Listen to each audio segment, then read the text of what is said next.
प्यारे दोस्तों नमस्ते, कैसे हैं आप सभी लोग। मुझे उम्मीद है कि आप लोग अच्छे होंगे। तो देखिए दोस्तों, हम लोगों ने स्टार्ट किया है प्रैक्टिस सेट 2.6 को और इसमें हमारे 4 क्वेश्चंस कंप्लीट हो चुके हैं। आज के इस लेक्चर में हम करने वाले हैं क्वेश्चन नंबर 5, 6 और 7।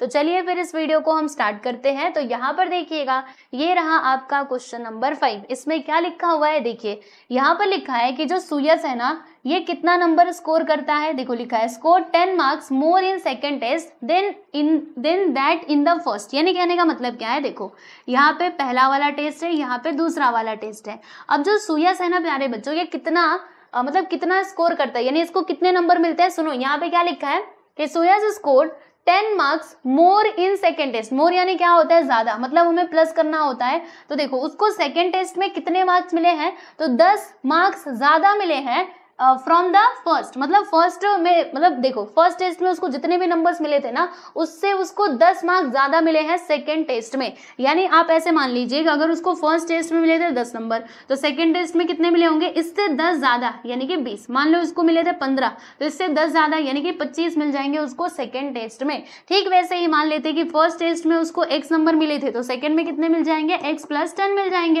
है ना, क्योंकि उससे 10 ज्यादा बोला है। ज्यादा यानी क्या करना होता है, हमें प्लस करना होता है। ठीक है, तो ये यहाँ पर बात दी गई है।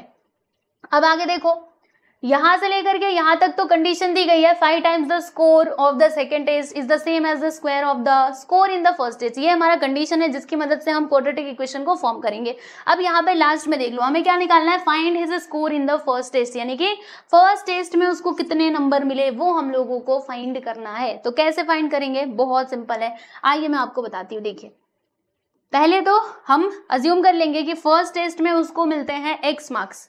ओके, हम ऐसा मान लेंगे कि फर्स्ट टेस्ट में उसने कितना स्कोर किया, x स्कोर किया। तो यहाँ पे हम लिखते हैं कि let the score of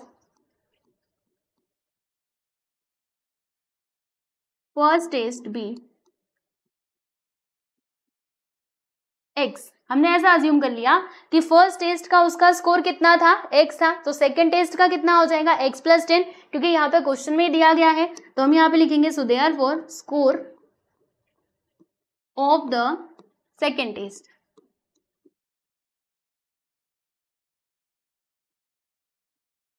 second test क्या हो जाएगा, चलो x + 10 हो जाएगा, राइट। चलो यहाँ तक आप लोगों को बात समझ में आ गई होगी। अब उसके बाद यहाँ पर जो कंडीशन दी गई है ना, वो हम पढ़ेंगे और इक्वेशन फॉर्म करेंगे। तो यहाँ पे हम लिखते हैं bye given condition.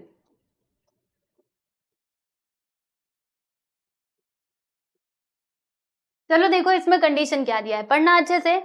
5 times the score of the second test, मतलब 5 टाइम्स का मतलब क्या हुआ कि 5 गुना। लेकिन 5 गुना किसका, तो सेकेंड टेस्ट का जो स्कोर है ना उसका 5 गुना। तो सेकेंड टेस्ट में कितना ऑब्टेन किया था, x + 10, तो इसका हमें 5 गुना कर देना है। 5 टाइम्स का मतलब क्या हुआ कि 5 से मल्टीप्लाई करना, तो 5 इंटू क्या करेंगे, x + 10 करेंगे, राइट। तो पढ़ो 5 times the score of the second test is आया, मतलब आप इक्वल टू का साइन लगा देना ऐसे, is equal to the same as the square of the score in the first test. यानी फर्स्ट टेस्ट में उसको जितने भी मार्क्स मिले थे उसके स्क्वायर के इक्वल है। तो फर्स्ट टेस्ट में उसको x मार्क्स मिले थे, इसका आप स्क्वायर कर दो। ठीक है, एक बार फिर से ये कंडीशन पढ़ लो, अच्छे से क्लियर हो जाएगा। 5 times the score in the second test is equal to the, is the same, same का मतलब क्या हुआ, वही इक्वल टू द, किसके इक्वल है, square of the score in the first test. First test में उसको जितने भी मार्क्स मिले थे उसके स्क्वायर के इक्वल है, यानी कि कुछ ऐसा, राइट। अब देखो यहाँ से हमें क्वाड्रेटिक इक्वेशन कैसे मिलेगा, और फिर उसके बाद इनके मार्क्स भी हमें पता चल जाएंगे कि उसने फर्स्ट टेस्ट में कितना स्कोर किया था। आओ बताती हूँ, रुको।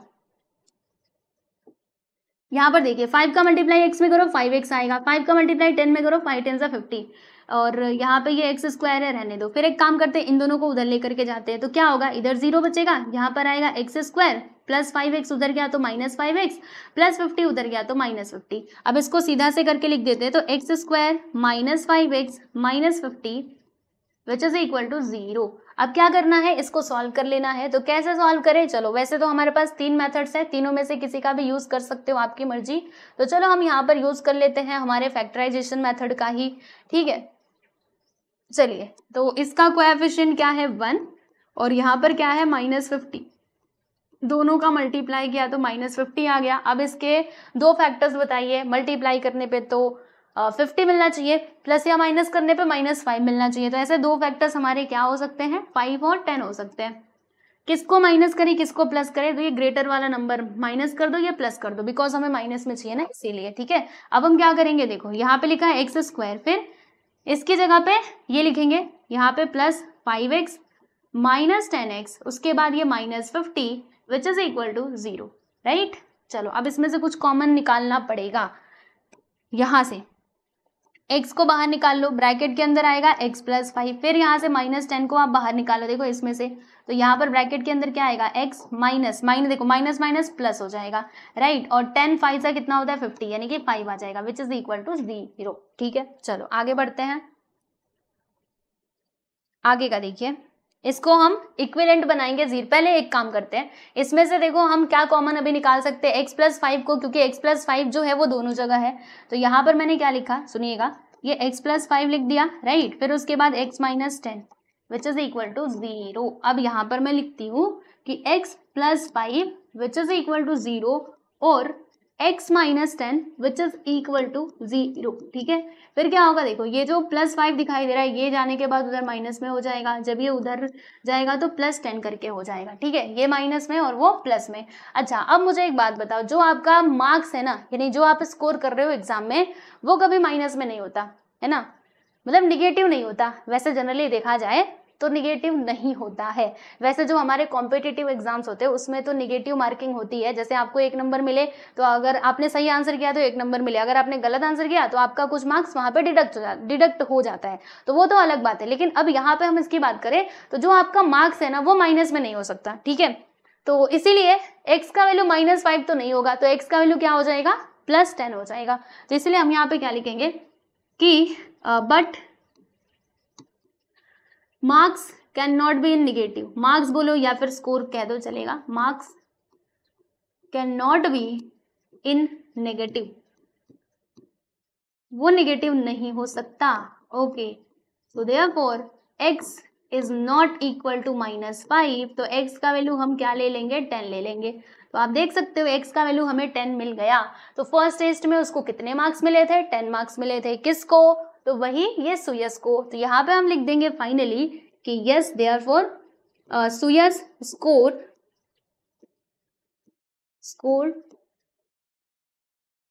10 मार्क्स इन फर्स्ट टेस्ट, यानी फर्स्ट टेस्ट में उसको कितने मार्क्स मिले हैं भाई, तो उसको मिलते हैं 10 नंबर, देखा, यस। तो ये हो गया आपका फाइनली आंसर, सुयस को मिले थे 10 नंबर फर्स्ट टेस्ट में, ठीक है। चलो तो सुयस का मार्क्स तो हमने बता दिया। अब आप लोगों को मतलब आप लोगों को भी अच्छे मार्क्स लाने हैं, और अच्छे मार्क्स लाने हैं तो इसके लिए आपको पढ़ना पड़ेगा। सुयस जैसा 10 मार्क्स नहीं लाना, इससे ज्यादा लाना है, मतलब मैथमेटिक्स में तो आप समझ लो पूरा आउट ऑफ लेकर के आना, ठीक है। चलो आओ अब हम चलते हैं हमारे अगले सवाल की तरफ, विच इज क्वेश्चन नंबर 6। अब देखने में काफी लंबा चौड़ा दिखाई दे रहा होगा, लेकिन चिंता मत करो, है बहुत आसान। आइए मैं आपको समझाती हूँ। देखिए इसमें हम लिखेंगे यहाँ पर इसका सॉल्यूशन। पहले हम क्वेश्चन समझते हैं। कौन है, मिस्टर कासम, ओके जी कासम है, कोई बात नहीं। चलो देखो, Mister Kasam runs a small business of making earthen pots, यानी कि जो मिस्टर कासम है ना वो क्या करते हैं, वो मिट्टी के घड़े बनाते हैं, है ना, जैसे कुम्हार लोग मिट्टी के घड़े बनाते हैं, आप लोग को पता होगा। वैसे ही जो मिस्टर कासम है ये क्या है, ये कुम्हार है, पता नहीं कौन है ना, मतलब कुम्हार जैसे एक जाति होती है, राइट। तो ये बना रहे हैं मिट्टी के घड़े।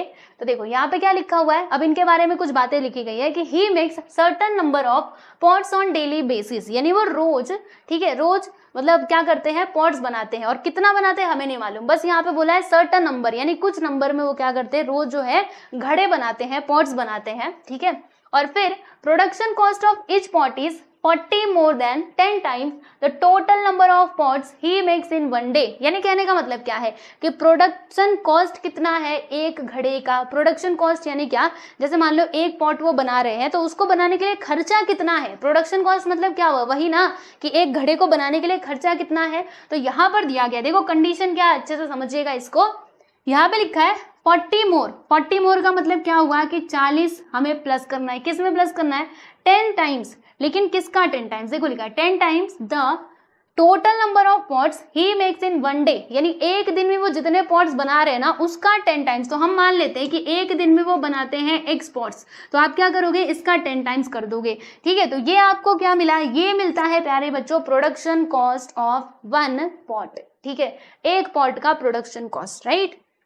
तो अब हमें यहाँ पर क्या निकालना है, आगे देखो और कुछ बातें लिखी गई है। If production cost of all pots per day is ₹600, यानी मान लीजिए एक दिन का प्रोडक्शन कॉस्ट कितना होता है, total production cost of pot वो होता है 600, देन फाइंड, क्या फाइंड करना है, production cost of 1 pot and number of pots ही मेक्स पर डे, यानी प्रोडक्शन कॉस्ट आप लोगों को बताना है एक पॉट का, और वो रोज यानी एक दिन में कितने घड़े बना रहे हैं वो भी आप लोगों को फाइंड करना है। ठीक है, तो कैसे निकालेंगे देखो, अब मैं आपको एक एक लाइन अच्छे से बताऊंगी और सुनते रहना, सुनिए। ठीक है, अभी तक तो हमने ये क्वेश्चन पढ़ा, मुझे पता है अभी आपको बहुत कंफ्यूजन हो रहा होगा कि इतनी जल्दी जल्दी क्या बता दिया, हमारे तो कुछ समझ नहीं आया। सुनो, मिस्टर कासम जी हैं जो घड़े बनाने का काम करते हैं। घड़े बनाने मतलब क्या, अर्थन पॉट्स बनाते हैं। देखो पॉट्स कैसा होता है, आप लोगों ने देखा होगा, ऐसे मिट्टी के घड़े होते हैं ना, ऐसे ऐसे ऐसे ऐसे। ठीक है, तो मिट्टी के वो घड़े बनाते हैं, बराबर।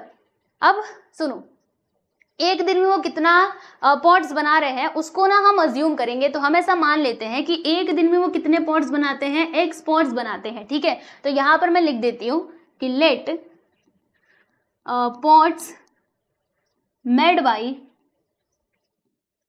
मिस्टर कासम, सुनते रहना सब कुछ समझ में आएगा। ठीक है, Mister Kasam in 1 day be x, मतलब हमने क्या अज्यूम किया कि एक दिन में वो कितने पॉट्स बना रहे हैं, x पॉट्स बना रहे हैं, बराबर। अब सुनो ध्यान से, प्रोडक्शन कॉस्ट कितना हो जाएगा हर एक पॉट का, तो यहां पे मैं लिखती हूं कि therefore production cost of each pot, यानी हर एक पॉट का जो प्रोडक्शन कॉस्ट है ना वो कितना होगा। तो ये हमें कैसे मिलेगा, यहाँ पर एक कंडीशन दी गई है क्वेश्चन के अंदर जिसकी मदद से हमें मिलेगा। देखो इसमें क्या लिखा हुआ है, देखो production cost of each pot, हर एक पॉट का प्रोडक्शन कॉस्ट कितना होगा, तो पढ़ते जाइए आपको समझ में आएगा। देखो इसमें लिखा है 40 मोर, यानी क्या करना है, हमें 40 प्लस करना है, लेकिन किस में प्लस करना है, देखो लिखा है 10 टाइम्स, लेकिन किसका 10 टाइम्स, देखो लिखा है टोटल नंबर ऑफ पॉट्स ही मेक्स इन 1 डे, यानी एक दिन में वो जितने पॉट्स बना रहे हैं ना, एक दिन में जितने पॉट्स बना रहे हैं उसका 10 टाइम्स, और फिर उसमें हमें 40 जोड़ देना है क्योंकि उसके 10 टाइम्स से 40 ज्यादा है ना। तो हम क्या करेंगे, यहाँ पे 10 और फिर किसका, x का, मतलब एक दिन में वो जितने घड़े बना रहे हैं, जितने पॉट्स बना रहे हैं उसका 10 टाइम्स और ये 40 इसमें जोड़ दिया। तो इस प्रकार से हमें मिलता है production cost of each pot, यानी हर एक पॉट का प्रोडक्शन कॉस्ट हमें मिल गया कितना, 10x + 40। ओके, बात समझ में आई, ठीक है। फिर चलो यहाँ तक तो क्लियर है ना, अच्छे से समझ लेना, नहीं समझ आता है वीडियो को थोड़ा पीछे जा करके एक बार दोबारा से देख लो, क्योंकि ये समझना बहुत जरूरी है, यहीं से हमारा इक्वेशन बनेगा। ठीक है, चलो तो हमें यहाँ पर क्वेश्चन में क्या क्या बोला गया निकालने के लिए, हमसे बोला है कि आप ये पता करो कि एक दिन में वो कितने घड़े बनाते हैं, यानी x का वैल्यू निकालो और फिर प्रोडक्शन कॉस्ट बता देना हर एक पॉट का। तो अगर हमें ये x का वैल्यू मिल जाएगा फिर प्रोडक्शन कॉस्ट भी हम निकाल सकते हैं, बिकॉज यहाँ पे x का वैल्यू पुट करेंगे और हमें प्रोडक्शन कॉस्ट भी मिल जाएगा, राइट। ओके, तो अब उसके बाद यहाँ पे देखो, production cost of all pots per day ₹600, यानी वो एक दिन में जितने भी घड़े बना रहे हैं ना उसका प्रोडक्शन कॉस्ट कितना होता है, 600 होता है। यानी जो ये एक्स पॉट बना रहे हैं ना, ठीक है, एक्स पॉट्स बना रहे हैं, इसका टोटल प्रोडक्शन कॉस्ट कितना होता है, 600 होता है। देखो मैं आपको बताती हूँ, यही हमारा मेन कंडीशन है। यहाँ पे हम लिखते हैं बाय गिवन कंडीशन। देखो कंडीशन हमें कैसे समझ में आएगा मैं आपको बताती हूँ, एक दूसरा एग्जाम्पल लेकर के बताऊंगी ना तो आपको समझ आएगा। देखो production cost of all pot बोला है, जैसे मान लो कि जो मिस्टर कासम है ना, सुनते रहना, मिस्टर कासम एक दिन में 10 पॉट बना रहे हैं। कितने पॉट बना रहे हैं, 10 पॉट बना रहे हैं, और एक पॉट बनाने के लिए खर्चा कितना आ रहा है, यानी प्रोडक्शन कॉस्ट कितना आ रहा है, 5 रुपए आ रहा है। देखो 5 रुपए लग रहा है एक घड़े के पीछे, और वो एक दिन में बना रहे हैं कितने पॉट, 10 पॉट। तो मुझे एक बात बताओ, एक दिन का उनका प्रोडक्शन कॉस्ट कितना होगा, आप इसके लिए क्या करोगे, बोलो क्या करोगे, ये 5 में ना 10 से मल्टीप्लाई कर दोगे, यानी वो जितने पॉट्स बना रहे हैं है ना उसमें आप क्या करोगे, ये जो एक पॉट का प्रोडक्शन कॉस्ट दिया गया है आप इन दोनों को मल्टीप्लाई करके कहोगे कि वो उसका टोटल प्रोडक्शन कॉस्ट कितना हो जाएगा, 50 रुपीज़ हो जाएगा, यानी 50 रुपये। ठीक है, तो ये 50 हमें कैसे मिला, हमने क्या किया, ये जो प्रोडक्शन कॉस्ट था एक पॉट का और वो जो टोटल नंबर ऑफ पॉट्स बना रहे थे एक दिन में, उन दोनों को जब हमने मल्टीप्लाई किया तब जाके हमें मिलता है 50, यानी कि total cost, total production cost of one day, है ना, एक दिन का टोटल प्रोडक्शन कॉस्ट हमें मिलता है, बराबर। तो सेम चीज हम यहाँ पर भी करने वाले हैं, मैं आपको बताती हूँ, सुनो। यहाँ पर देखो बताया गया है कि production cost of all pots per day, यानी एक दिन का यहाँ पर दिया गया है। ठीक है, पर डे मतलब मान लीजिए आज का 600, फिर अगले दिन भी 600, फिर अगले दिन भी 600, यानी पर डे का यहाँ पर दिया गया है। टोटल प्रोडक्शन कॉस्ट कितना है, 600 रुपीज है एक दिन का, बराबर। तो हम क्या करेंगे, अगर हमें मान लीजिए टोटल प्रोडक्शन कॉस्ट निकालना है पर डे का, तो हम क्या करेंगे, देखो यहाँ पे वो एक दिन में कितने घड़े बना रहे हैं, एक्स घड़े बना रहे हैं, एक्स पॉट्स बना रहे हैं, और प्रोडक्शन कॉस्ट कितना है हर एक पॉट का, तो वो है 10x + 40। तो इसमें हम क्या करेंगे ना, 10x + 40 से मल्टीप्लाई कर देंगे। समझ आया हमने क्यों मल्टीप्लाई किया, बिकॉज ऐसे ही मिलेगा ना, देखो नंबर ऑफ पॉट्स, अरे समझो थोड़ा सा एक और छोटा एग्जांपल ले लेते हैं, इतना बड़ा ना समझ में आया तो कोई बात नहीं, मान लेते हैं जो मिस्टर कासम है वो एक दिन में 2 घड़े बनाते हैं। कितने घड़े बना रहे भाई, 2 पॉट्स बना रहे हैं, और एक पॉट का खर्चा आ रहा है 5 रुपए।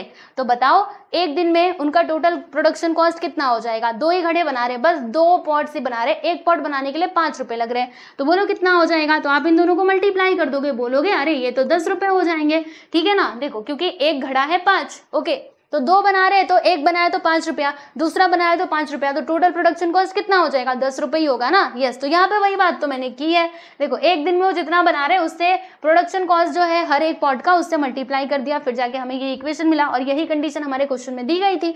अब चलो इसको सिंप्लीफाई करो, देखो x का मल्टीप्लाई 10x में करेंगे 10x² आएगा, 10 का मल्टीप्लाई 40 में करेंगे 400 आएगा। मैंने कहा 600 तो इधर आ जा, अच्छा ये x है, एक मिनट, यहाँ पर ये नहीं आएगा, यहाँ पर इन दोनों का मल्टीप्लाई किया 10x² आया, फिर 40 का मल्टीप्लाई x में करेंगे 40x आएगा, 600 को मैंने कहा तो इधर आ जा, जब ये इधर आया तो माइनस में हो गया। ठीक है ना, अब उसके बाद हम क्या कर सकते हैं, देखो इक्वेशन अगर छोटा होता है तो छोटा कर देना चाहिए, तो यहाँ पे हर एक टर्म को ना हम 10 से डिवाइड करके इसको और छोटा कर देंगे। आइए फिर 10 से डिवाइड करते हैं, divided by 10 and it is also divided by 10, 0 से 0 कट, यहाँ पर भी 0 0 कट, यहाँ पर भी 0 0 कट, तो यहाँ पर बचेगा x² प्लस यहाँ पर बचा 4x minus 60 which is equal to 0। चलो अब इसको सॉल्व करके x का वैल्यू निकाल लो, क्योंकि x का वैल्यू मिलेगा तभी हमें हमारा आंसर भी मिलेगा। तो यहाँ पे देखो इसका कोएफिशिएंट क्या है प्यारे बच्चों, 1 है, ये क्या है -60, दोनों का मल्टीप्लाई किया तो -60। अब इसके 2 फैक्टर्स बताइए जल्दी से, ये आना चाहिए प्लस या माइनस करने पे, और मल्टीप्लाई करने पे -60 आना चाहिए, तो 10 6 60 है ना, और 10 में 6 गया तो 4, मिल गया ना आंसर, मतलब मिल गया ना फैक्टर्स 10 और 6। किसको हम माइनस में रखेंगे, हमें +4 चाहिए ना, तो छोटा वाला माइनस में रहेगा, बड़ा वाला प्लस में रहेगा। ठीक है, देखो यहाँ पे लिखेंगे x², इसको हम इससे रिप्लेस करेंगे, यानी यहाँ पर आ जाएगा 10x माइनस 6x, फिर उसके बाद -60 विच इज इक्वल टू 0।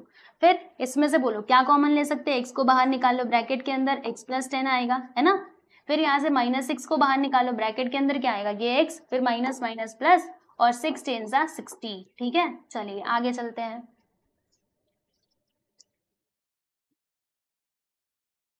देखिए यहाँ पर क्या होगा, ये x + 10 है ना, तो इसको हम एक बार ही लिखेंगे क्योंकि उसको हम कॉमन निकाल लेंगे, फिर दूसरे ब्रैकेट में क्या आएगा हमारा x - 6 आ जाएगा, तो यहाँ पर मैंने लिख दिया है x - 6 which is equal to 0। अब देखो x + 10 which is equal to 0 और x - 6 which is equal to 0। फिर यहाँ पर क्या होगा, देखो +10 उधर जाएगा तो -10 हो जाएगा, -6 उधर जाएगा तो +6 हो जाएगा। ओके चलो, अब x को हमने क्या अज्यूम किया था, तो यहाँ पे हमने अज्यूम किया था नंबर ऑफ पॉट्स, है ना, x क्या था, नंबर ऑफ पॉट्स। तो देखो ये जो नंबर ऑफ पॉट्स है ना, मतलब देखो कुछ चीजें ऐसी होती है जो कभी भी निगेटिव नहीं हो सकती, तो ये जो नंबर ऑफ पॉट्स है ना, ये माइनस में थोड़े ना होगा, है ना, माइनस में तो ये हो नहीं सकता, तो यहाँ पे हम लिखेंगे but number of pots can not be in negative.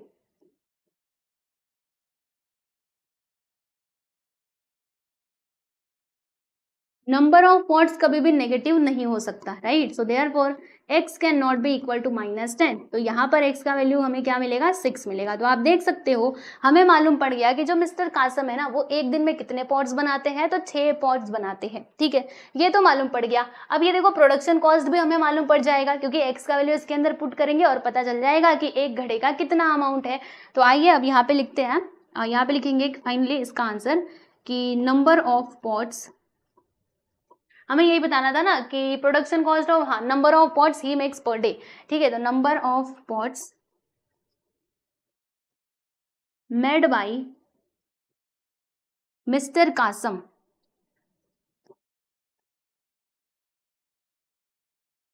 In 1 day is 6, ठीक है, 6। एंड दूसरी बात हम क्या निकालेंगे, प्रोडक्शन कॉस्ट, प्रोडक्शन, रुको, कॉस्ट ऑफ, आइए मैं इधर लिखती हूँ, ठीक है।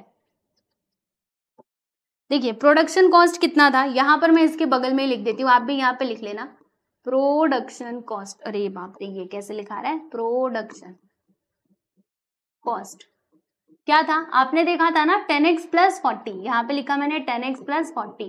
तो वैल्यू इसके अंदर पुट करो ना, 10x का वैल्यू 6 + 40, तो बोलो कितना आएगा, 10 6 = 60 + 40 यानी कि 100 आ गया, ठीक है। तो वही लिखेंगे कि production cost of each post, each pot, ठीक है, ईच पॉट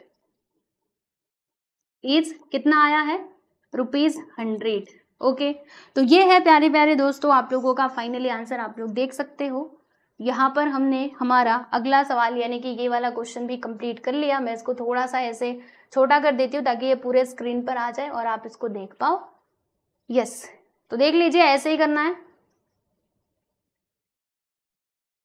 ठीक, समझ में आ गया। ओके, चलिए बहुत अच्छी बात है, यहाँ पे हमने ये कंप्लीट कर लिया। अब हम चलते हैं हमारे अगले सवाल यानी कि क्वेश्चन नंबर 7 पर। तो आइए देखो, इसमें स्टार मार्क था, मतलब इंपॉर्टेंट है, पढ़ लेना इसको, ठीक है। देखो यहाँ पर भी है स्टार मार्क, तो इसे भी आपको ध्यान से पढ़ना है और समझना है। तो चलिए हम शुरू करते हैं। तो यहाँ पे प्रतीक नाम का लड़का है, ठीक है, जो 8 घंटे में ट्रैवल करता है 36 kilometre downstream and return to the same spot. The speed of the boat in still water is 12 kilometre per hour, find the speed of water current. यानी कहने का मतलब क्या है, देखो पहले मैं आपको एक बात बताती हूँ। देखो जैसे कि स्टिल वाटर का मतलब आपको पता है, स्टिल वाटर का मतलब क्या होता है ना कि पानी रुका हुआ होना। जैसे मान लो यहाँ पे एक वाटर बॉडी है या फिर नदी है या फिर कुछ भी स्ट्रीम है, राइट। तो ये जो पानी है ना वो कैसी है, वो रुकी हुई है। ये जो पानी है स्टिल है, मतलब ये यहीं पर स्थिर है, ये हिल डुल नहीं रहा है, ठीक है। चलो, स्टिल वाटर का मतलब समझ में आ गया। फिर यहाँ पे डाउन स्ट्रीम है, डाउन स्ट्रीम क्या होता है ना कि पानी के साथ साथ चलना। यानी कहने का मतलब क्या है, रुको मैं जरा वाटर बना लूं। ये देखो ये हमारा पानी है, ओके जी, ये हमारा पानी है। और यहाँ पर ना एक बोट है, कौन है, बोट। आप ऐसे समझ लो कि ये हमारा बोट है, ऐसे बोट होता है ना, बराबर। अब सुनो, ये जो पानी का डायरेक्शन है ना प्यारे दोस्तों, वो किस तरफ है, इस तरफ है, ऐसे पानी बह रहा है इधर, पानी ऐसे करके बह रहा है। और इसके अलावा अगर मैं आपको बोट की बात बताऊं तो ये जो बोट है ना ये भी इसी की तरफ बह रहा है, यानी बोट भी उधर ही जा रहा है और ये जो पानी है वो भी उधर ही जा रहा है, सेम डायरेक्शन में ये जा रहे हैं। तो इसको हम कहते हैं डाउन स्ट्रीम, ठीक है। फिर उसके बाद यहाँ पे एक और वर्ड आता है अप स्ट्रीम। इसका मतलब भी आप समझ लो, what is the meaning of upstream. Upstream का मतलब क्या होता है, तो पहले मैं पानी बना दूं फिर आपको बताती हूँ। ये हमारा वाटर हो गया, ठीक है। अब देखो इसमें हम क्या देख पा रहे हैं कि जो पानी का डायरेक्शन है ना वो किस तरफ है, इस तरफ है, ऐसे ऐसे ऐसे, ठीक है। ओके भाई, लो मान लिया हमने पानी का डायरेक्शन इस तरफ है। अब जानते हो क्या हुआ, इसमें ना एक शिप है, ऐसे वाली एक शिप है, बराबर। अब जो शिप है ना प्यारे दोस्तों वो कौन सी तरफ जा रही है, वो इस तरफ। देखो इसमें हमने क्या देखा, डाउन स्ट्रीम में हमने क्या देखा कि जिधर पानी का फ्लो है उधर ही ये शिप भी जा रहा है। और इसमें हमने क्या देखा कि दोनों ना एक दूसरे के अपोजिट डायरेक्शन में चल रहे हैं। यानी कि जो शिप है वो बोल रहा है मैं इधर जाऊंगा, लेकिन ये जो पानी है वो उस साइड जा रहा है, यानी कि दोनों अपोजिट डायरेक्शन में चल रहे हैं, तो उसको हम कहते हैं अप स्ट्रीम। तो देखो ध्यान सुन लो, स्टिल वाटर मतलब पानी रुका हुआ है, पानी बिल्कुल भी डोल नहीं रहा, बस ऐसे वो ऐसे ही है, स्टिल है, ठीक है, स्थिर वाटर है। और ये डाउन स्ट्रीम यानी पानी के साथ साथ चलना, और ये अप स्ट्रीम यानी क्या, पानी को रोकते हुए चलना, ठीक है, मतलब अपोजिट डायरेक्शन में, ठीक है। चलो यहां तक बात समझ में आ गई। अब आ जाओ हमारे क्वेश्चन की तरफ। देखो, प्रतीक नाम का एक लड़का है जो क्या करता है ना, जो 8 घंटे में ट्रैवल करता है 36 kilometre downstream and return to the same spot. यानी कि ये हमारा मान लीजिए वाटर बॉडी है, राइट, जिसका डिस्टेंस कितना है 36 किलोमीटर। तो प्रतीक ने यहाँ से चलना शुरू किया, राइट, और यहाँ से वो चलता है और फिर चल करके यहाँ पर जाता है, फिर वो वापस भी आ जाता है। देखो बोला है डाउन स्ट्रीम, डाउन स्ट्रीम यानी क्या, वो चल रहा है, पानी का डायरेक्शन जिधर है उधर चल रहा है, फिर इसने ये 36 किलोमीटर का रास्ता तय कर लिया, फिर वहां पर जाने के बाद फिर वो वापस भी आता है, यहाँ तक वो गया, फिर वो वापस भी आया, और ये पूरा उसको ट्रैवल करने के लिए टाइम कितना लगा है, 8 घंटे लगे हैं, ठीक है। फिर आगे देखो क्या लिखा है, the speed of boat in still water is 12 kilometre. यानी जो हमारा बोट है ना प्यारे बच्चों, उसका यहाँ पर स्पीड दिया है इन स्टिल वाटर, यानी कि अगर पानी स्थिर रहेगा, पानी अगर ऐसा रहेगा एकदम स्थिर, ठीक है, तो उस टाइम पे जो बोट का स्पीड है ना वो कितना होता है, वो होता है हमारा x किलोमीटर। x दिया है क्या, एक मिनट, कितना दिया है, 12 किलोमीटर, ओके। तो पानी का स्पीड कितना होता है, 12 किलोमीटर पर आवर, ये स्टिल वाटर का दिया है, ठीक है, याद रखिएगा, ओके। फिर find the speed of water current. तो फिर हमें यहाँ पर क्या निकालना है, हमें यहाँ पर जो वाटर करंट है ना, ये जो आप वाटर के अंदर वेव्स देख रहे हो करंट, इसका स्पीड हम लोगों को निकालना है। तो कैसे निकालेंगे, ये क्वेश्चन थोड़ा आपको कॉम्प्लिकेटेड लग रहा होगा, पर चिंता मत करो, स्टेप बाय स्टेप सारी चीजें बताऊंगी, समझ जाओगे। देखिए आपको मैं ना पहले यहाँ से एक बात क्लियर कर दूं। देखो जैसे हम मान लेते हैं कि ये जो वाटर करंट है ना, ये जो वाटर करंट फ्लो कर रहा है, इसका मतलब इसका स्पीड कितना है, x किलोमीटर पर आवर। देखो ये जो वाटर करंट है, इसके स्पीड को हमने मान लिया है x किलोमीटर पर आवर, ठीक है, ऐसा हमने अज्यूम कर लिया है, बराबर। तो देखो स्टिल वाटर में जो बोट है, अब मैं बोट की बात कर रही हूँ, बोट की स्पीड कितनी हो जाएगी, 12 किलोमीटर पर आवर, वो क्वेश्चन में दिया गया था। फिर अगर मैं डाउन स्ट्रीम की बात करूँ, डाउन स्ट्रीम मतलब क्या, पानी के साथ साथ चलना, तो देखो ये बोट की स्पीड कितनी है भाई, 12 किलोमीटर पर आवर, बराबर। फिर देखो जैसे मान लो आप ना इधर चल रहे हो, ठीक है, मतलब जो बोट है वो पानी में चल रही है, इसके साथ साथ जो करंट है, मतलब वाटर करंट है, वो भी उसी डायरेक्शन में चल रहा है, तो कहीं ना कहीं उस बोट को थोड़ी बहुत मदद तो मिलेगी। अरे सिंपल सी बात है, देखो देखो ध्यान से सुनो, हम जैसे हम साइकिल चलाते होंगे आप सभी लोग, ठीक है, साइकिल जब चलाते हैं तो आपने देखा होगा जब हमें पहाड़ पर चढ़ना होता है तो हमें बहुत ज़्यादा जोर जोर से जो पैडल होता है उसको मारना पड़ता है, लेकिन जब कोई ढलान आ जाती है, यानी जब स्लोप आ जाता है, तो जब हम उस पर से साइकिल लेकर के जाते हैं तो उस टाइम पे हम अपना पैर जो है वो एकदम शांत रख लेते हैं, क्योंकि ढलान की वजह से हमारी साइकिल अपने आप ही नीचे चली जाती है, यानी उस ढलान ने क्या किया, हमारे साइकिल को आगे ले जाने के लिए मदद की। ठीक वैसे ही ये जो आपका बोट चल रहा है, राइट, बोट इस डायरेक्शन में चल रहा है, इसके साथ साथ जो पानी है वो भी तो ऐसे ऐसे करके चल रहा है, तो पानी की स्पीड और ये जो बोट की स्पीड है ना, दोनों मिल करके टोटल स्पीड हो जाएंगे यहाँ पर, ठीक है, यानी कि टोटल स्पीड कितना हो जाएगा डाउन स्ट्रीम का, तो 12 plus x kilometre per our हो जाएगा। यानी डाउन स्ट्रीम के टाइम पर जो हमारा पानी का वाटर करंट का स्पीड है और ये जो बोट का स्पीड है वो दोनों आपस में जुड़ जाएंगे। क्यों जुड़ेंगे, क्योंकि इसको हेल्प मिलेगी ना, ये ऐसे ऐसे करके आगे जा रहा है, तो ठीक है, ओके। अब अप स्ट्रीम की बात कर लेते हैं। तो देखो अप स्ट्रीम में क्या होगा बच्चों, ये इधर से आ रहा है, ये इधर से जा रहा है, तो ये जो पानी है ना, पानी का जो फ्लो है वो उसको कहीं ना कहीं रोकने की कोशिश करेगा, बराबर। तो यहाँ पे स्पीड कितनी होगी, देखो बोट की स्पीड तो 12 किलोमीटर पर आवर है, लेकिन अब ये जो पानी है इसकी स्पीड कितनी है, x किलोमीटर पर आवर। तो अभी हम क्या करेंगे, इसको माइनस करेंगे। क्यों माइनस करेंगे, क्योंकि ये कहीं ना कहीं उस स्पीड से उस आते हुए बोट को रोकने की कोशिश करेगा, ठीक है। तो बोट की स्पीड ये है और पानी की स्पीड ये है, तो बोट की स्पीड में से पानी का जो स्पीड है, वाटर करंट का जो स्पीड है, उसको हम माइनस करेंगे, तब जाके हमें ये अप स्ट्रीम का क्या मिलेगा, अप स्ट्रीम का हमें यहाँ पे स्पीड मिल जाएगा। तो 12 minus x kilometre per our, ठीक है। तो ये है हमारा डाउन स्ट्रीम का स्पीड और ये है अप स्ट्रीम का स्पीड, और स्टिल वाटर का स्पीड तो यहाँ पे क्वेश्चन में दिया गया था, और वाटर करंट के स्पीड को हमने क्या अज्यूम किया है, x kilometre per our assume किया है, ठीक है। तो अब देखिएगा हमें यहाँ पर ना इक्वेशन कैसे मिलेगा आपको बताती हूँ। यहाँ तक तो बातें आपके समझ में आई होंगी, तो चलिए अब जरा हम अज्यूम कर लेते हैं कि जो वाटर करंट है उसका स्पीड कितना है, x किलोमीटर पर आवर। तो यहाँ पे हम लिखते हैं कि let the speed of water current भी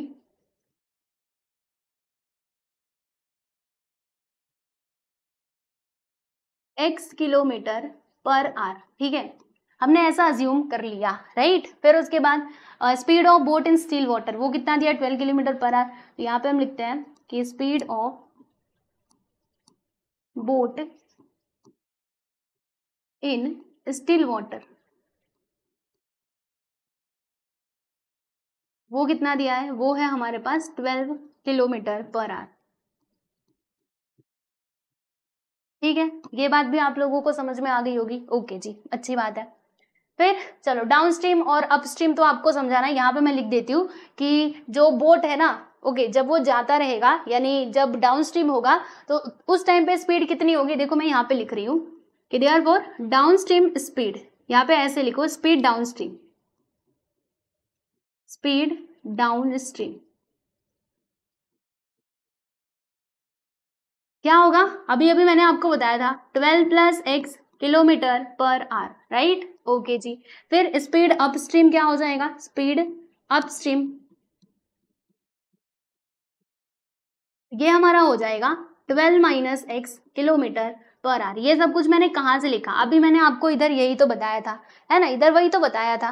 ठीक है, चलो ये यहाँ तक तो हमें समझ में आ गया, राइट। अब उसके बाद अब भी आपको समझने की जरूरत है, ये जो हमारा टोटल डिस्टेंस है वो है 36 किलोमीटर पर आवर, यानी 36 किलोमीटर वो जाते टाइम पे भी कवर करेगा और आते टाइम पे भी कवर करेगा, राइट। मतलब जाते टाइम पे जब डाउन स्ट्रीम हो रहा था तब उसने कितना डिस्टेंस ट्रैवल किया 36 किलोमीटर, और जब अप स्ट्रीम हो रहा था यानी जब उधर से वो आ रहा था तभी वो उसने कितना डिस्टेंस कवर किया, 36 किलोमीटर का डिस्टेंस कवर किया। ठीक है, और ये उसको पूरा ट्रैवल करने में कितना टाइम लगता है, 8 घंटे लगते हैं। तो यहाँ पर मैं लिखती हूँ कि टोटल टाइम, एक मिनट, टोटल ट्रैवल टाइम ऐसे लिखते हैं कि टोटल ट्रैवल टाइम, ठीक है, ऐसे लिखो, या फिर आप ये जो क्वेश्चन में दिया गया है ना वो आप लिखो तो ज्यादा बेटर होगा। ठीक है, क्या लिखा है इसमें कि Prateek takes 8 hours to travel, yes मैं यहाँ पे लिखती हूँ।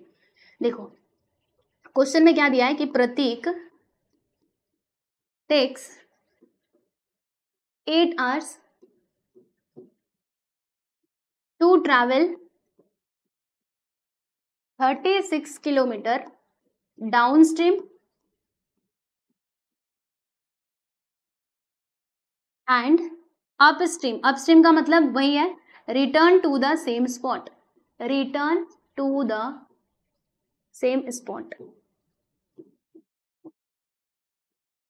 अब ये जो आप देख रहे हैं ना बच्चे, ये आपका समझो एक प्रकार से कंडीशन है, क्योंकि इसी की मदद से ना हम यहाँ पर इक्वेशन जो है उसको फॉर्म करने वाले हैं। कैसे, आओ आपको बताती हूँ। ऐसे, अरे ये कलर बदलना था ना, ठीक है बदल गया। देखो कैसे होगा ये आपको बताती हूँ, सुनिए।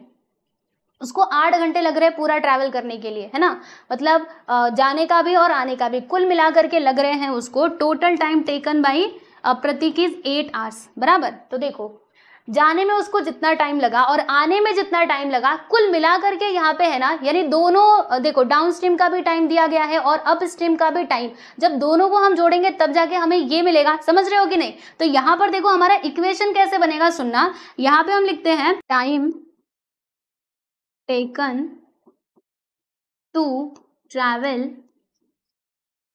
36 किलोमीटर डाउन स्ट्रीम। ठीक है, डाउन स्ट्रीम कैसे लिखाएगा मैं लिखती हूँ, रुको। डाउन स्ट्रीम मतलब डाउन स्ट्रीम में उसको जितना टाइम लगा और उसके बाद जो अप स्ट्रीम है इसका भी टाइम हम इसमें जोड़ेंगे। तो यहाँ पे हम लिखते हैं कि टाइम टेकन, यहाँ पे एन आएगा, time taken to travel, taken to travel 36 kilometre upstream, right. अब ये कुल टाइम मिला करके कितना हो जाएगा प्यारे बच्चों, वो हमारा हो जाएगा 8 घंटा। ठीक है, तो इसलिए मैंने यहाँ पे क्या लिखा है, 8 आवर्स लिखे हुए हैं। ठीक है, ये समझ में आया ये कैसे लिखा। देखो जाने का टाइम और आने का टाइम कुल मिला करके 8 घंटा होता है, तो वही तो लिखा है time taken to travel 36 kilometre downstream. Downstream मतलब जा रहा है और अप स्ट्रीम यानी आ रहा है। Time taken to travel 36 kilometre upstream which is equal to 8। अब बच्चों ध्यान से सुनिएगा, हमारे पास दोनों का स्पीड है कि डाउन स्ट्रीम जब हो रहा था, है ना, सेम स्पॉट, मैंने स्पेलिंग गलत लिखा है क्या, रुको एक मिनट, स्पॉट का स्पेलिंग यस मैंने देखो गलत लिखा है यहाँ पर, ये आ जाएगा टी ओनली, टी, ठीक है। तो देखो यहाँ पर हम लोग क्या करेंगे ना, अब मैं आपको ना एक फॉर्मूला बताने वाली हूँ जो बहुत ही हेल्पफुल यहाँ पर साबित होने वाला है। देखो प्यारे दोस्तों, जो टाइम है ना, टाइम निकालने का आपके पास फॉर्मूला क्या होता है, तो ये होता है हमारे पास फॉर्मूला, क्या होता है, देखो डिस्टेंस अपॉन स्पीड, ठीक है। अगर आप डिस्टेंस अपॉन स्पीड करोगे ना तो आपको क्या मिलेगा, टाइम मिलेगा। ओके, तो time taken to travel 36 kilometre downstream. मान लीजिए मुझे टाइम निकालना है ना, जब वो डाउन स्ट्रीम जा रहा था, यानी उसने स्टार्टिंग पॉइंट से लेकर के लास्ट पॉइंट तक जो डिस्टेंस कवर किया, ठीक है, तो वहां पे उसको कितना टाइम लगा। तो इसके लिए मैं क्या करूंगी, ये वाला फॉर्मूला यूज करूंगी, डिस्टेंस अपॉन स्पीड। तो डिस्टेंस कितना है, 36 किलोमीटर, यहाँ पे लिख दूंगी मैं स्पीड, मतलब क्या लिखूंगी, डिस्टेंस, ठीक है। फिर नीचे क्या आएगा, स्पीड। तो डाउन स्ट्रीम का स्पीड कितना है, देखो हमने पहले ही निकाल लिया था 12 + x, तो नीचे क्या हम लिखेंगे, 12 + x लिख देंगे, ठीक है। फिर यहाँ पे मैं जोड़ूंगी time taken to travel 36 kilometre upstream, ठीक है। तो टोटल यहाँ पे डिस्टेंस कितना है, 36, और फिर स्पीड उसकी कितनी है डाउन स्ट्रीम के टाइम पे, 12 - x। तो यहाँ पर मैंने लिख दिया 12 - x which is equal to total time कितना हो जाएगा, 8 आवर्स, ठीक है। यहाँ पे आप लिख देना कि हमने वो वाले फॉर्मूले का यूज किया, ठीक है। एक बार फिर से बता रही हूँ, देखो टाइम का फॉर्मूला वो होता है डिस्टेंस अपॉन स्पीड। ओके, तो time taken to travel 36 kilometre downstream, कितना टाइम होगा, तो फॉर्मूला वही है ना, डिस्टेंस अपॉन स्पीड। डिस्टेंस कितना है 36 और स्पीड कितना है 12 + x। फिर डिस्टेंस कितना है 36 और स्पीड कितना है अप स्ट्रीम का 12 - x। अब देखो यहाँ से आपको इक्वेशन मिलेगा और आप इसको सॉल्व करके आंसर निकालोगे। दिखाती हूँ मैं आप लोग को कैसे, देखो क्या करेंगे हम, बता रही हूँ। 36 इधर भी है इधर भी है, 36 को कॉमन ले लो भाई, हमने 36 को कॉमन ले लिया, तो ब्रैकेट के अंदर क्या आएगा, ये आएगा 1/12 + x plus 1/12 - x, bracket close, which is equal to 8, ठीक है, समझ आ गया। फिर क्या करें, फिर मैं आपको बता रही हूँ, ठीक है। अब ये इस पेज पे तो होने नहीं वाला, मुझे लगता है अगले पेज पे हमें जाना पड़ेगा। चलो आओ नेक्स्ट पेज पे चलते हैं। देखो इसमें हम क्या कर सकते हैं, यहाँ पे हम एक काम कर सकते हैं, सोचिए क्या कर सकते हैं। देखिए इसमें ना ये जो आपको 36 दिखाई दे रहा है, हम इसको कहते हैं तो उधर चल, ठीक है। तो जब ये 36 उधर जाएगा तो डिवाइड में हो जाएगा, क्योंकि ये इधर मल्टीप्लाई में है, तो 36 को आप उधर ले लो।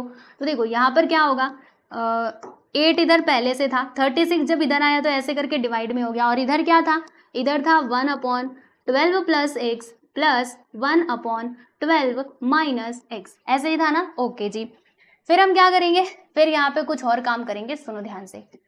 यहाँ पर 12 - x मतलब क्रॉस मल्टीप्लाई कर दो, 12 - x का मल्टीप्लाई 1 में करेंगे तो 12 - x ही आएगा, फिर प्लस 12 + x का मल्टीप्लाई 1 में करेंगे तो 12 + x ही आएगा, और नीचे क्या, इन दोनों का मल्टीप्लाई हम एक साथ करेंगे, देखो ऐसे 12 + x into 12 - x which is equal to, यहाँ पे इसको काटो तो किससे कटेगा, 4 से कट जाएगा, 4 × 2 = 8 और 4 × 9 = 36, यानी कि यहाँ पर आ गया 2/9। ओके, समझ आ गया। फिर अब हम क्या करेंगे, तो अब हम यहाँ पे फॉर्मूला लगाने वाले, कौन सा फॉर्मूला, सुनिए ध्यान से। ऊपर वाला तो ठीक है, उसका कुछ नहीं है, वो आ जाएगा। देखो 12 और 12 कितना होता है भाई, 24 होता है। फिर ये plus x minus x cut, नीचे देखो क्या होगा, नीचे 12 + x है, 12 - x है। सोचो कौन सा फॉर्मूला आपको लोग को याद आ रहा है, अरे याद करो ना, ये फॉर्मूला जो हमने सीखा हुआ है, a² - b² क्या होता है, a + b into a minus b। तो यहाँ पर देखो वही है ना, 12 + x 12 - x, a + b a - b। इसको हम कैसे लिख सकते हैं, a² - b² करके लिख सकते हैं, यानी कि 12 का स्क्वायर माइनस x का square which is equal to 2/9, ठीक है। ओके, अब क्या करें, सुनो क्या करना है, धीरे धीरे आगे बढ़ेंगे, सारी चीज समझ आएंगी, है ना। अब एक काम करते हैं, 9 को कहते हैं तो इधर आ, 9 जब इधर आएगा तो इसके साथ आकर के ऐसे मल्टीप्लाई हो जाएगा, राइट, है ना। 9, रुको 1 मिनट, 9 इंटू 24, फिर नीचे क्या आएगा, देखो 12 का स्क्वायर करेंगे तो 144 माइनस x का स्क्वायर करेंगे तो x² which is equal to 2। 9 तो इधर जा चुका है, ठीक है। अब क्या करें, अब सुनो क्या करना है, आपको बता रही हूँ, ये अभी इसको आप ऐसे रहने दो, ये जो 144 माइनस x² है ना, इसको कहते हैं तुम लोग उधर चलो। तो जब ये दोनों उधर जाएंगे तो ऐसे करके मल्टीप्लाई में हो जाएंगे, क्योंकि ये इधर डिवाइड में है, तो यहाँ पर आएगा 2, फिर ब्रैकेट के अंदर 144 माइनस x का स्क्वायर। अब एक काम करते हैं, 2 को कहते हैं तू भी इधर चल, ठीक है, 2 को भी इधर बुला लो। जब 2 इधर आएगा तो ये डिवाइड में हो जाएगा, क्योंकि वो उधर मल्टीप्लाई में है, तो 9 इंटू 24 अपॉन में 2 which is equal to 144 minus x का स्क्वायर। ओके, यहाँ तक बात समझ में आ गई। अब आगे का कैलकुलेशन आपको बताती हूँ। इसको पहले यहाँ पर हम काट देते हैं, आइए काटते हैं। देखिए 2 × 1 = 2, 2 × 2 = 4, यानी 9 इंटू 12 आया, ठीक है। अब 9 इंटू 12 क्या होता है, आप सभी लोग को आता होगा, क्या आता होगा, मल्टीप्लाई 12 9 से कितना होता है 108 होता है ना, तो मल्टीप्लाई कर देंगे, यहाँ पर आ जाएगा 108।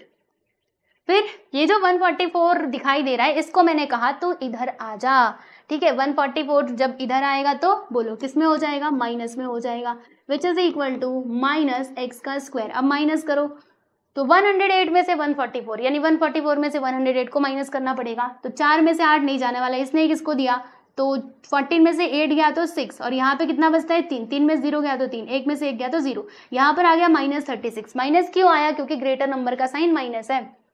फिर यहाँ पर माइनस एक्स का स्क्वायर, तो देखो माइनस से माइनस कट यानी x square which is equal to हमें क्या मिलता है प्यारे दोस्तों, वो हमें मिलता है 36, ठीक है। यहाँ तक बात समझ में आई। अब उसके बाद ये स्क्वायर मुझे यहाँ से हटाना है, तो taking square root on both sides, taking square root on both sides, ठीक है, दोनों साइड्स का हम यहाँ पे स्क्वायर रूट ले लेंगे। तो जब आप स्क्वायर रूट लेंगे तो ये तो स्क्वायर के रूट के अंदर आएगा, ये भी रूट के अंदर आएगा 36, इसके साथ प्लस माइनस भी आएगा, है ना, प्लस माइनस तो आना ही, मतलब इसको आना ही है, तो इससे ये कट, यहाँ पे x आया, फिर plus minus, square root of 36 क्या होता है भाई 6 होता है। तो यहाँ पे आपको x के दो वैल्यूज मिले हैं, देखिएगा, एक तो प्लस में लिखो x which is equal to +6 और x which is equal to -6, okay. तो अब हम कौन सा वाला ले, तो मुझे एक बात बताओ, जो स्पीड आपका है ना, क्योंकि x को हमने क्या माना था, वाटर करंट का स्पीड ही माना था, बराबर, तो स्पीड कभी भी निगेटिव नहीं हो सकता, है ना, स्पीड निगेटिव नहीं हो सकता, तो क्या होगा +6 हो जाएगा। तो यहाँ पे हम लिखेंगे कि but speed can not be in negative, can not be in negative, speed कभी भी नेगेटिव नहीं हो सकता, so therefore x is not equal to क्या होगा -6। तो यहाँ पर x का वैल्यू हमें फाइनली क्या मिलेगा, +6 मिल जाएगा, ओके। तो हमें क्या निकालना था, क्वेश्चन में एक बार पढ़ लीजिए, हमें बताना था find the speed of water current. Water current की स्पीड को हमने x km/h कंसिडर किया था, x का वैल्यू मिला, यानी कि हमें वाटर करंट का भी वैल्यू मतलब वाटर करंट का स्पीड भी मालूम पड़ गया। तो फाइनली इसका आंसर लिख दीजिएगा कि therefore speed of water current